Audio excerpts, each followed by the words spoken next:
എല്ലാവർക്കും നമ്മുടെ പുതിയൊരു റെസിപ്പി വീഡിയോയിലേക്ക് സ്വാഗതം.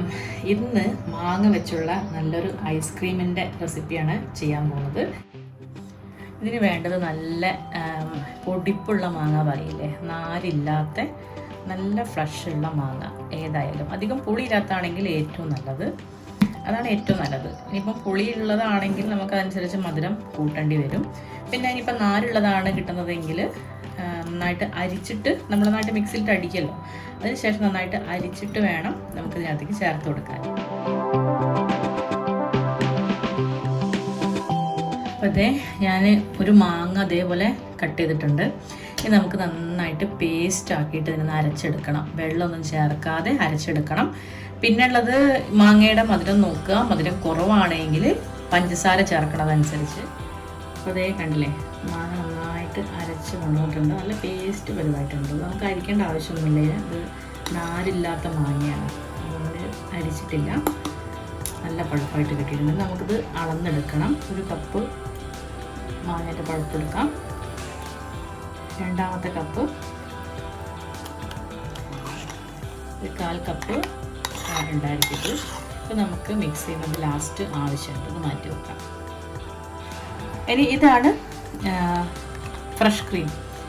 ഈ ഫ്രഷ് ക്രീം കയ്യിലുണ്ടെങ്കിൽ ചേർത്ത് കൊടുത്താൽ മതി. ഉണ്ടെങ്കിൽ കുറച്ച് റിച്ച് ടേസ്റ്റ് കിട്ടും നമ്മുടെ ഐസ്ക്രീമിന്, അതിന് വേണ്ടിയിട്ടുള്ളതാണ്.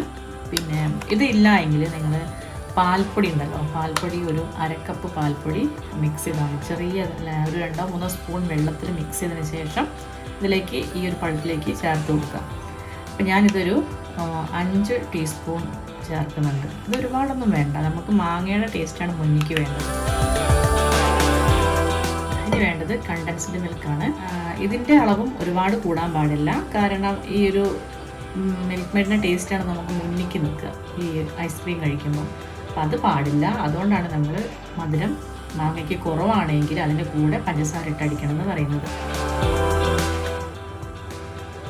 ഞാനിവിടെ ഒരു 1/4 കപ്പോളം ഒഴിച്ചു കൊടുത്തിട്ടുണ്ട്. നമുക്കൊന്ന് മിക്സ് ചെയ്യാം.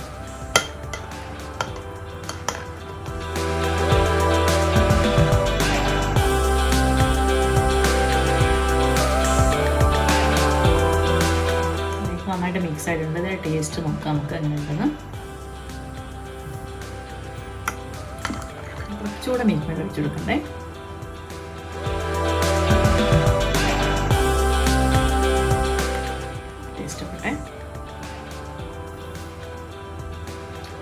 ഇപ്പം മധുരം പാകമാണ്.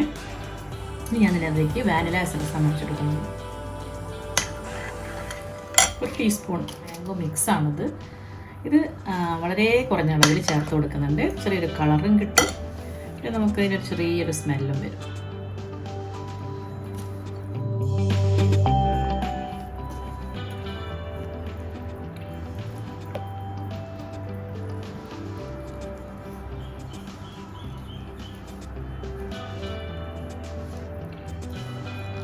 നമ്മുടെ മിക്സ് റെഡി, നമുക്ക് മാറ്റി വെക്കാം. നമുക്കിനി വിപ്പിംഗ് ക്രീം വിപ്പ് ചെയ്യാം. അതിന് വേണ്ടിയിട്ട് അതിനെ നമുക്ക് ഇതിനകത്തേക്ക് കുറച്ച് വെള്ളം ഒഴിച്ചിട്ട് കുറച്ച് ഐസ് ക്യൂബ് ഇട്ട് കൊടുക്കും. വിപ്പിംഗ് ക്രീം പെട്ടെന്ന് തന്നെ സ്റ്റിഫാകാൻ വേണ്ടിയിട്ടാണ് നമ്മൾ ഇതേപോലെ ചെയ്യുന്നത്. ഇത് ചൂടായി കഴിഞ്ഞിട്ടുണ്ടെങ്കിൽ നമുക്ക് പെട്ടെന്ന് തന്നെ സ്റ്റിഫായി കിട്ടില്ല. അപ്പോൾ അതുകൊണ്ടാണ് നമ്മൾ ഈ ഐസ് ക്യൂബ് ഇട്ട് കൊടുക്കുന്നത്. ഇതിന് മുകളിലേക്ക് നമ്മൾ വിപ്പ് ചെയ്യുന്നത്. ആദ്യം വിപ്പിംഗ് ക്രീം 1.5 കപ്പാണ് ചേർത്ത് കൊടുക്കുന്നത്. നമ്മളിതിന് ഈ സെയിം കപ്പിന് നമ്മൾ 2 കപ്പ് മാങ്ങയാണ് എടുത്തിട്ടുള്ളത്. നമുക്ക് നന്നായിട്ട് ബീറ്റ് ചെയ്യാം. അത് നമുക്ക് ചെറിയ സ്പീഡിൽ ഇട്ടിട്ട് ഹൈ സ്പീഡിൽ ചെയ്യാം.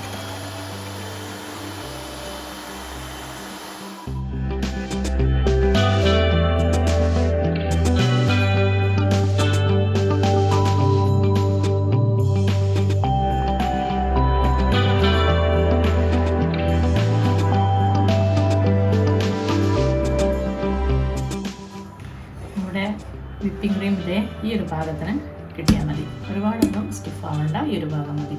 ഇത് നമുക്ക് ഇതിനകത്തേക്ക് നമ്മൾ നേരത്തെ മിക്സ് ചെയ്ത് വെച്ചില്ലേ മാംഗോ പൾപ്പ്, അത് കുറേശ്ശെ ചേർത്ത് കൊടുക്കാം. മിക്സ് ചെയ്യാം.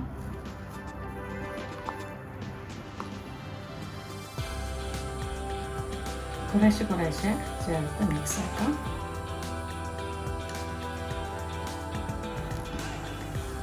നമ്മൾ എല്ലാ പഴുപ്പും ഇതിലേക്ക് വെച്ചു കേട്ടോ.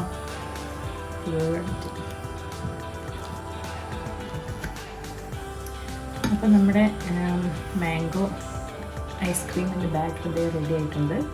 നമുക്കിത് സെറ്റ് ചെയ്യാൻ വേണ്ടിയിട്ട് പാത്രത്തിലേക്ക് മാറ്റാം.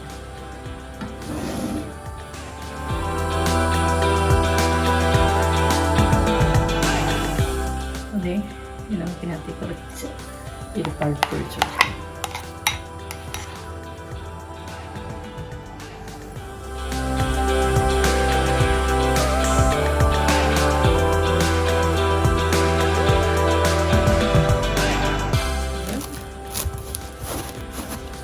ക്രീം റാപ്പ് കൊണ്ട് കവർ ചെയ്യാം.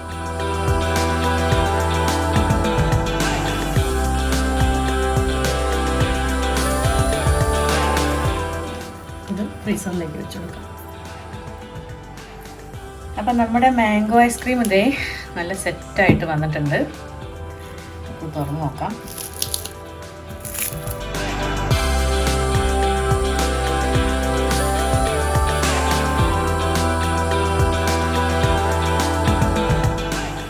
അപ്പോൾ കണ്ടില്ലേ, നമ്മുടെ മാംഗോ ഐസ്ക്രീം നല്ല കറക്റ്റായിട്ട് വന്നിട്ടുണ്ട്. നമുക്കതിന് സ്കൂപ്പ് ചെയ്തെടുക്കാം. അപ്പോൾ ഞാനിവിടെ ഇതുപോലൊരു തവിയാണ് എടുത്തിട്ടുള്ളത്. ഇതേപോലെ ജസ്റ്റ് ഒന്ന് വെള്ളത്തിലൊന്ന് ചെറുതായിട്ടൊന്ന് മുക്കി വെള്ളം ഒന്ന് ഒഴിവാക്കുക. നമുക്കത് സ്കൂപ്പ് ചെയ്തെടുക്കാൻ എളുപ്പമാവും. അങ്ങനെ ആകുമ്പോൾ നമുക്കിത് സ്കൂപ്പ് ചെയ്തെടുക്കാം.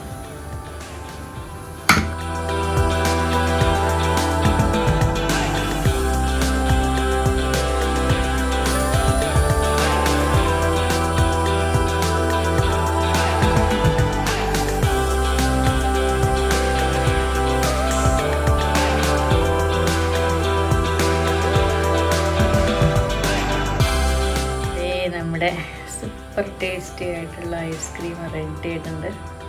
സിമ്പിളല്ലേ, ചെയ്യാനും എളുപ്പമാണ്. നമ്മൾ കത്തിക്കലും കാര്യങ്ങളും ഒന്നുമില്ല. അലങ്കാരത്തിനായിട്ട് ഇരിക്കട്ടെ ഇവിടെ. ഈ റെസിപ്പി നിങ്ങൾക്ക് ഇഷ്ടപ്പെട്ടിട്ടുണ്ടെങ്കിൽ ഒന്ന് ട്രൈ ചെയ്ത് നോക്കുക. ഇനി പുതിയൊരു റെസിപ്പിയായിട്ട് കാണുന്നത് വരെ എല്ലാവർക്കും നന്ദി.